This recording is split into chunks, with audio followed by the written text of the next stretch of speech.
नमस्कार बंधुरा Tanushree रान्नाघर and blogs चैनेले तुम्हादेर सबाइके स्वागत। आमी आजके पालং शाक दिए एकटी सब्जी तुम्हादेर साथे रेसिपि शेयर करछि। सो भिडियोटी स्किप ना करे बंधुरा देखो, भालो लागबे।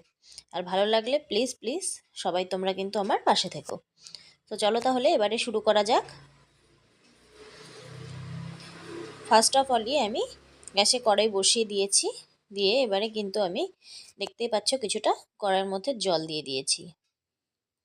দিয়ে এবারে কিছুটা ফুলকপি আমি এখানে একটু হালকা বয়েল করে নেব।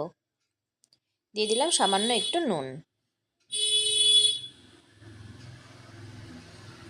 দেখো ফুলকপিটা কিন্তু আমার বয়েল করা হয়ে গেছে, এবারে নামিয়ে নিয়েছি। এবারে কড়াইয়ে আমি দিয়ে দিলাম কিছুটা পরিমাণে তেল। তেল দিয়ে এখানে আমি তেল গরম হয়ে যাওয়ার পরে আমি এখানে কিছুটা মাসের ডালের বড়ি কিন্তু ভেজে নিয়েছি।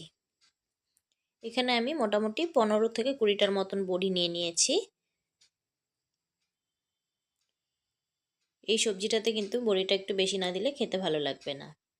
দেখো বড়িগুলোকে আমার লাল লাল করে ভেজে নেওয়া হয়ে গেছে। এবারে আমি বড়িগুলোকে তুলে নেব।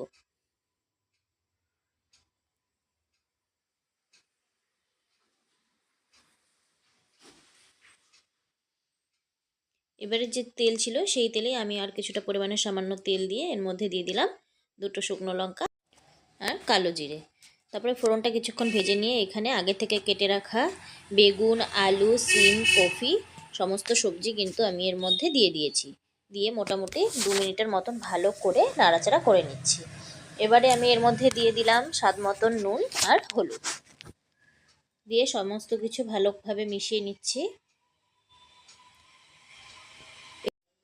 এবারে সবজিগুলোকে মোটামুটি 2 মিনিটের মতন একটু ভাজা ভাজা করে নিয়েছি। এবারে এর মধ্যে আমি দিয়ে দিলাম 4-5টা কাঁচা লঙ্কা চেরা।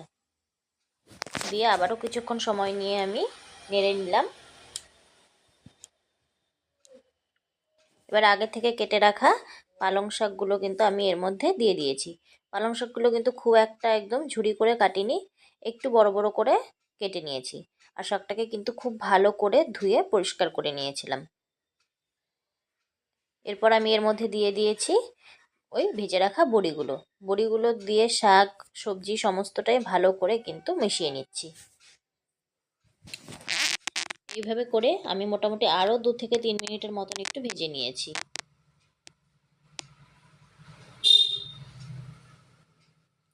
এবারে আমি কিছুক্ষণের জন্য ঢাকনা দিয়ে ঢেকে দেব। পালং শাক থেকে যে জলটা বের হবে সেই জলেই কিন্তু আমার এই সবজিটা সেদ্ধ হয়ে যাবে। এবারে ঢাকনা তুলে আমি আবারও কিছুক্ষণ সময় নিয়ে ভালো করে ভেজে নিচ্ছি। শীতের সকালে গরম ভাত বা রুটি যেটাই বলো না কেন তা দিয়েই কিন্তু খেতে খুবই ভালো লাগে এই পালং শাকের আলু ফুলকপি বেগুন বড়ির এই সবজিটা। তো আমি মোটামুটি আরও ভালো করে সুন্দর করে ভেজে নিচ্ছি।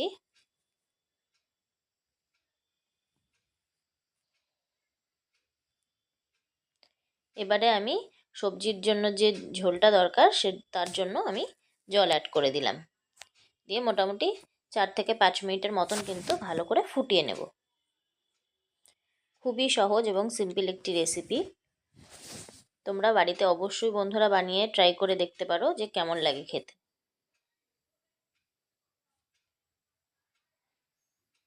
দেখো পালং শাকের ঝোল সবজি কিন্তু আমার ফুটছে।